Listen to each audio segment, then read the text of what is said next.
Hello friends, welcome back to German class. आज के video में हम पढ़ेंगे क्लास 7 की जर्मन बुक का मॉड्यूल 4 लेसन 3। वोहिन फेयर्स तू इन उरलाub? Where are you going in the holiday? उरलाub का मतलब होता है हॉलीडे। इस चैप्टर में जो हम बेसिकली पढ़ेंगे वो हम पढ़ेंगे अलग अलग प्रेपोजिशंस को, उनको कैसे यूज़ करना है और कौन कौन सी प्रेपोजिशंस हमें इस चैप्टर में पढ़नी है, बहुत ज़्यादा इंपॉर्टेंट है। मतलब आप समझिए कि 90% जो है इस चैप्टर में प्रेपोजिशंस के बारे में ही बताया हुआ है। तो चलिए हम शुरू करते हैं। अब जैसे आपको बोलना है आई एम ट्रेवलिंग टू, अगर कोई कंट्री या सिटी का नाम लेते हो तो आप लगाओगे नाक। जैसे इश फारे नाक, मैं यहाँ पे कोई सिटी लिख देता हूँ जैसे बर्लिन, तो बर्लिन ये सिटी। तो कोई भी सिटी होगी तो आप उससे पहले नाक लिखोगे, ये रूल है, ठीक है। या कोई सिटी है या फिर कोई कंट्री है, ठीक है, कोई बिग कंट्री है तो नाक। इसी तरह से कुछ कंट्रीज हैं जैसे यूएसए, टर्की और स्विट्जरलैंड, इनके लिए हम प्रेपोजिशन यूज करते हैं इन। जैसे इश फारे इन डी यूएसए, इश फारे इन डी तुर्काय, इश फारे इन डी श्वाइस। आपको इतना समझ आ गया होगा कि कुछ कंट्रीज है जिनके आर्टिकल्स होते हैं जर्मन में, वही तीन कंट्रीज है मेजरली, यूएस, टर्की और श्वाइस। इसीलिए इनके आगे नाक नहीं आएगा, इनके आगे आएगा इन डी। तो प्रेपोजिशन क्या है? इन डी। आई एम ट्रेवलिंग या I am going in the US, in the Turkey, in the Switzerland. और रेस्ट रिमेन, बाकी सारी कंट्रीज सिटीज से पहले आपको नाक लिखना है, ठीक है। नाक जो है प्रेपोजिशन है। तो हम यहाँ पे जो बात कर रहे हैं वो बेसिकली नाक की बात कर रहे हैं, ठीक है। नाक का जो यूज होता है वो सिटी या प्लेस से पहले होता है, ठीक है, ये आपको समझ लेगा। तो हम नाक प्रेपोजिशन की बात कर रहे हैं। इसके अलावा नेक्स्ट आती है प्रेपोजिशन इन। इन का यूज हम कब करते हैं? एक तो बैर्ग हिल्स के लिए, गेबिर्गे माउंटेन के लिए, ठीक है। ध्यान रखना हिल्स और माउंटेन दोनों में डिफरेंस है। तो बैर्गे होगा तो इन डी बैर्ग। जैसे इश फारे, ये सेंटेंस कंप्लीट चला आ रहा है पीछे से। इश फारे आई एम ट्रेवलिंग, ठीक है। इश फारे इंस गेबिर्गे इन डी बैर्गे। और यहाँ पे इंस का मतलब क्या होता है मैं बता देता हूँ। इंस का मतलब होता है इन प्लस दास, तो ये बन गया आपका इंस। शॉर्ट में लिखा जैसे हम लिखते हैं इंस कीनो, इन प्लस दास। अब नेक्स्ट आता है रिवर। रिवर, लेक और सी, तीनों के लिए हम यूज करते हैं आन। आप देख रहे हैं यहाँ पे आन, आंडेन फ्लूस, आंडेन जे और आंस मेयर। तो यहाँ भी आंस मतलब आन प्लस दास, तो शॉर्ट में लिखा आंस। तो ये है आन, हम यूज करते हैं रिवर, लेक और सी के लिए, ये आपको याद रखना है। अब हम बात करते हैं नेक्स्ट आइलैंड। तो जब भी आप किसी आइलैंड पे जाओगे तो आप बोलोगे आउफ। इश फारे आउफ आइने इंसल, ऑन ए आइलैंड, ठीक है। इतना क्लियर हो गया आपको। नाक, इन और आन और आउफ, ये हमने प्रेपोजिशन देखी है अभी। तो आपको प्रेपोजिशन लर्न करनी है, ये फिक्स प्रेपोजिशन है, आप और कोई नहीं यूज करोगे अपनी मर्जी से। जो बुक में बताया हुआ है, लिखा हुआ है फिक्स, वही आप लर्न करोगे। अब जैसे आपको बोलना आई स्टे एट होम, इसका मतलब क्या है? इस ब्लाइबे आई स्टे एट होम, तो इसको बोलोगे जर्मन में आई इश ब्लाइबे सू हाउस। सू हाउस का मतलब होता है एट होम। और अगर आप जा रहे हो घर, आई एम गोइंग होम, तो उसके लिए आप बोलोगे नाक हाउस, ठीक है। आई एम गोइंग होम, तो देख रहे हो गोइंग होगा तो नाक हाउस आएगा। और अगर आप स्टे कर रहे हो, स्टेबल हो, आप नहीं जा रहे हो कहीं, तो सू हाउस हो। तो ये जरूरत है आपको समझने की, हाउस के साथ दोनों ही प्रेपोजिशन आती है, सू भी और नाक भी, ठीक है।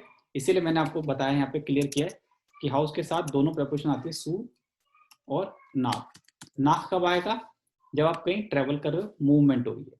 और नहीं तो फिर आपका, अगर आप स्टे कर रहे हो, आई एम एट होम, ये भी आप बोलना है तो भी सू आएगा। इश बिन आई एम एट होम, इश बिन सू हाउस, इसका मतलब I am at home, I stay at home, इश ब्लाइबे। तो ये हाउस के साथ दोनों ही प्रेपोजिशन यूज होती है, नाक और सू। फिर एक एक्सरसाइज है क्वेश्चन एंड आंसर रायन ईबुंग सीक्वेंस। मतलब क्वेश्चन पूछना आपको अपने पार्टनर से और वो फिर आंसर करेगा सीक्वेंस में। जैसे वो इन फेयर्स टू इन उरलाub, आप हॉलीडे में कहाँ जाओगे? तो आपका फ्रेंड आंसर करेगा इश फारे आंडेन फ्लूस, आई गो एट द रिवर, ठीक है। फिर आप पूछोगे उन दू वो इन फेयर्स टू इन उरलाub, फिर वो रिप्लाई आएगा आपके पास इश फारे नाक बर्लिन, उन दू वो इन फेयर्स टू उन उरलाub। तो एक के बाद एक आप फ्रेंड से क्वेश्चन पूछोगे वो आपको आंसर करेगा, फिर नेक्स्ट क्वेश्चन पूछेगा फिर वो आंसर करेगा, तो ऐसे पूरी चेन चलती रहेगी। तो ये एक राय नहीं दूंगा, मतलब सीक्वेंस वाली एक्सरसाइज है, 1 by 1। अब यहाँ पे देखिए आपके एग्जाम में जो पेपर में जो क्वेश्चन आएगा वो इस तरह से आएगा। सपोज आपके पेपर में ये ब्लैंक होगा, मैं इसको हाईलाइट कर रहा हूँ, आन ब्लैंक होगा, तो आपको ये फिल करना है। तो आपको पता है फ्लूस के साथ आन आता है, ऐसे ये ब्लैंक हो सकता है बर्लिन से पहले, तो यहाँ पे आपको पता है नाक आएगा। फिर यहाँ पे हाउस से पहले ये आ गया, तो आपको फिर फिल करना है ब्लैंक में सू। तो इस तरह से आपको एग्जाम में भी, टेस्ट में इस तरह से आपको क्वेश्चंस इस पे आते हैं, ठीक है। अब हम बात करते हैं दूसरी कॉन्सेप्ट की। अब यहाँ पे आप 3 प्रिपरेशन देख रहे हो, इन, आन और आउट। तो कहीं भी हम किसी के अंदर जा रहे हैं, इनसाइड, इनसाइड है तो इन, ठीक है। आन मतलब एट, उसके आसपास हो आप, ठीक है। और आउट मतलब ऑन, जैसे हमने पढ़ा था आइलैंड, तो आइलैंड के लिए हम क्या लिखते हैं, आउट। क्लियर है ना। तो इन मतलब इनसाइड, जैसे इन द यूएस, उसके अंदर जाओगे, ठीक है, इन दिस वाइज इन। आन मतलब एट, जैसे at the river, at the lake. तो यहाँ पे क्या आता है आन के साथ साथ, आन के साथ हमने बहुत सारे एग्जाम्पल पढ़े हैं, यहाँ पे बुक में आपके बहुत सारे दिए, मैं कुछ लिख रहा हूँ, जैसे आनडेन जे, ठीक है, ये आनडेन फ्लूस रिवर, ठीक है, और आनडेन, और या फिर आंस मेयर सी। तो ये सारे एग्जाम्पल आन के साथ है, आपने बुक में देख सकते हो, काफ़ी ज़्यादा डिटेल में आपको दिए गए हैं, ठीक है। तो उससे आपको प्रैक्टिस हो जाएगी।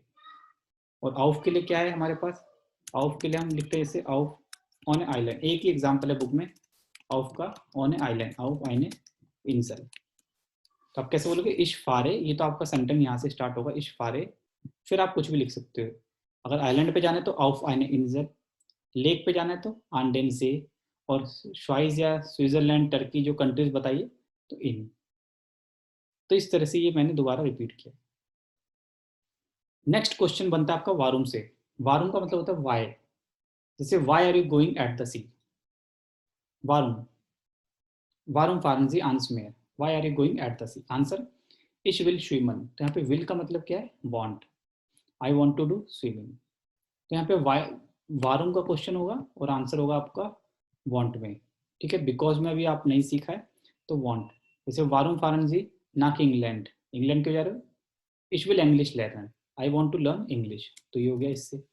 फिर वारूम फारंजी आंडेन जे, जे ये देखो तीनों ये सब क्वेश्चन है, ठीक है, फॉलो अप हो रहा है, तो उसी के कंटिन्यूशन में इश वारूम फारंजी इंस यूगेंड कैंप, यूथ कैंप होता है, क्यों जा रहे हो, इश विल स्पास हावन, I want to have fun, fun करने के लिए जाते हैं, ठीक है। तो इस तरह से आप इसका देख सकते हो, ये एक्सरसाइज है पूरी, क्वेश्चन नंबर 6 है ये, तो उसका आंसर आपको ऐसे मैच करना है।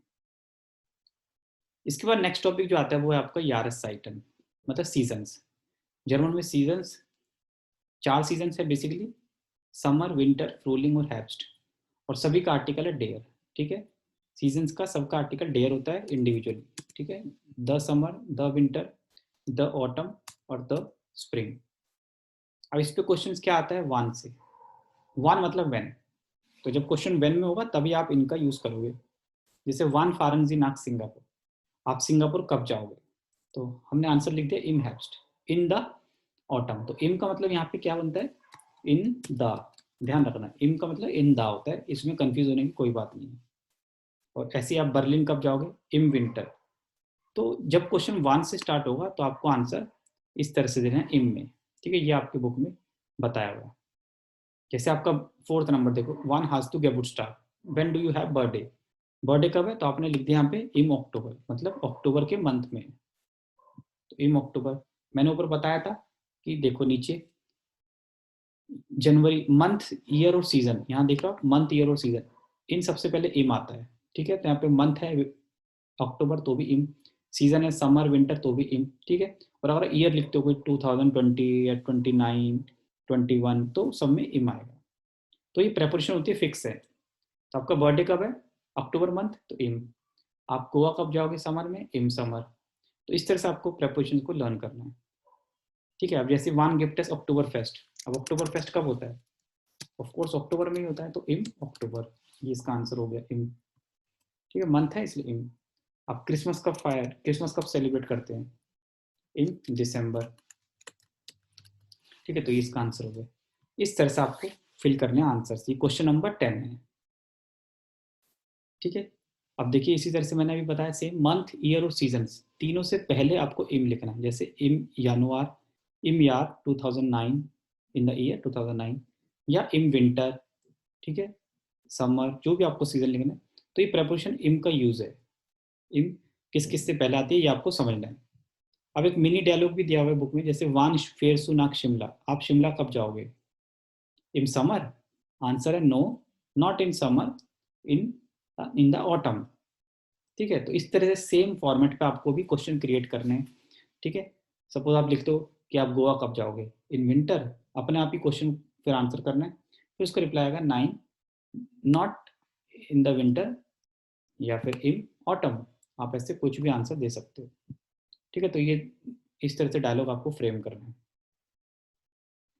तो बहुत सिंपल चैप्टर है, काफ़ी इसमें इंटरेस्टिंग चीज़ है। जैसे अब वेदर के बारे में, सबसे पहले वेदर कैसे पूछते हैं? वी इज द स्वेटर, how is the weather today. आगे लिखना है कोई सिटी, इन दिल्ली या इन मुंबई या इन बर्लिन, आप उसमें आगे ऐड कर सकते हो, जैसे in Berlin, how is the weather today in Berlin. तो इसका आंसर एस ईस्ट, इट इज, फिर आप लिखो cold, hot, warm, sunny, windy, cloudy, ये पूरा करके फिर इन बर्लिन आगे कंटिन्यू कर दोगे। एस ईस्ट जो भी वेदर है, जिस तरह की कंडीशन है, इन बर्लिन, हॉइटे, हॉइटे यहाँ भी लिख सकते हो पीछे। ठीक है, तो it is cold in Berlin today, it is warm in Berlin today. तो ये सारे मैंने एडजेक्टिव्स लिख दिए, ये आप लर्न कर लेना। एडजेक्टिव्स बहुत इंपॉर्टेंट है कि क्लाउडी को क्या बोलते हैं, विंडी को क्या बोलते हैं, फॉगी को क्या बोलते हैं। फिर आता है टेम्परेचर कैसे पूछते हैं?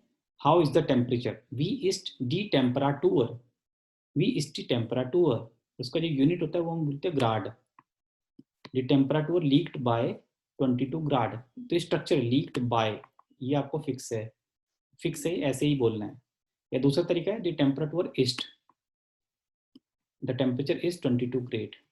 तो या तो ईस्ट बोलोगे या आप लीक्ड और बाय दोनों एक साथ लिखोगे, अगर आपको टेम्परेचर के बारे में बताना है तो ये हो गया आपका टेम्परेचर के बारे में किस तरह से बताते हो, वेदर रिपोर्ट। तो ज़्यादा डिटेल नहीं है, छोटा सा ही है।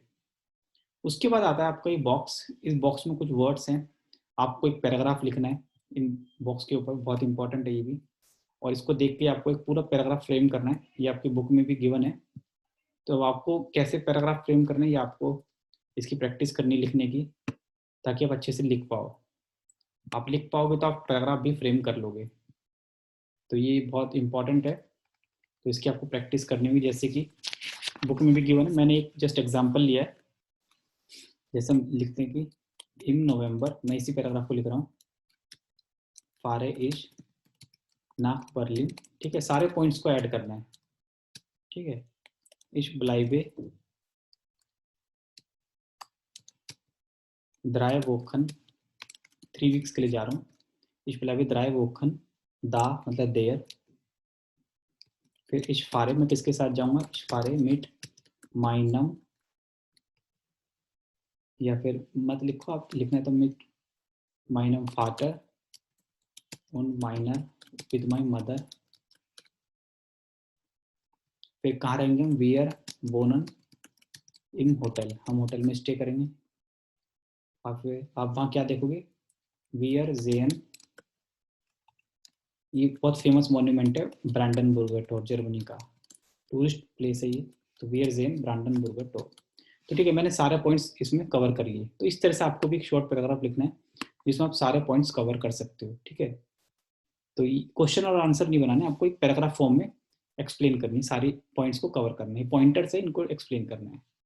तो ये है आपका लास्ट टास्क। तो आई होप आपको समझ आया होगा वीडियो। तो वीडियो को देखते रहिए और लाइक कीजिए। See you next time with the new video. Bye bye, take care.